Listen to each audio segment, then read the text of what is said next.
बिस्मिल्लाहिर्रहमानिर्रहीम। अस्सलाम वालेकुम दोस्तों, आज है 4 अप्रैल 2023। तो आइए देखते हैं कि केले का क्या रेट चल रहा है, क्योंकि जिस तरह आप लोग देख रहे हैं आज केला काफ़ी कम है। ये सेक्शन पूरा जो वहाँ सिरे से लेकर यहाँ तक जो है तकरीबन सारा भरा होता है, लेकिन ये आप देख रहे हैं ये यहाँ पर खाली है बिल्कुल सारा। तो आइए देखते हैं कि इस वक्त क्या रेट चल रहा है केले का, क्योंकि केले का पोजीशन दिन ब दिन जो है ना बढ़ता जा रहा है। अक्सर दोस्तों अब आप पूछते हैं कि हम नीलामी में जो है ना हिस्सा ले सकते हैं, यानी अपने केले खरीद सकते हैं। बिल्कुल हर कोई खरीद सकता है, ये एक लंगर बिकता है और आसान हिसाब किताब है। अगर आपका वारा है तो बोली डाल लो, नीलामी में हिस्सा लो, और जैसे बोली डन होगी आपसे 20 रुपये इजाफी के तौर पे लिए जाएंगे।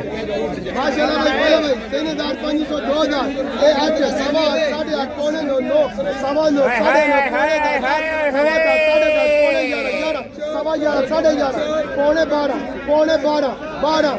सवा 12 साढ़े 12 पौने 13 सवा 13 साढ़े 13 पौने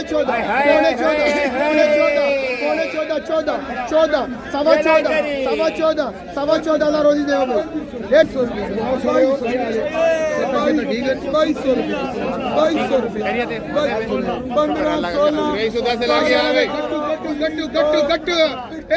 5 दर्जन केला भाई, बोले भाई गट्टू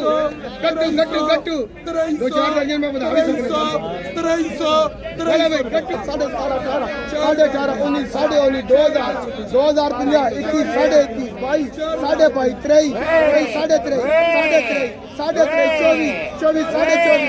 21 22 22 23 24 अगर हो गया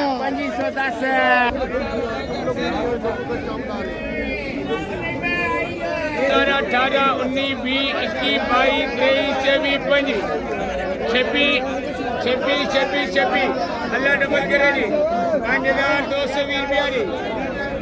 22 23 24 26 27 28 29 30 3000 रुपया जी अल्लाह डबल करे चाला जी 3000 10 रुपया जी 500 जी 500 600 जी 700 जी 700 800 जी 800 900 जी 900 रुपया जी 900 रुपया जी 900 जी 900 अल्लाह डबल करे चल भाई 1820 रुपया जी 3000 रुपया जी 2100 रुपया जी 2100 रुपया जी 2200 जी 2200 अल्लाह डबल करे चल जी 2200 जी 4420 रुपया जी भाई 2000 रुपया जी 18 19 20 2200 जी अल्लाह डबल करे चल भाई 4420 रुपया जी 2000 रुपया जी अल्लाह डबल करे चल जी 4020 रुपया लो जी।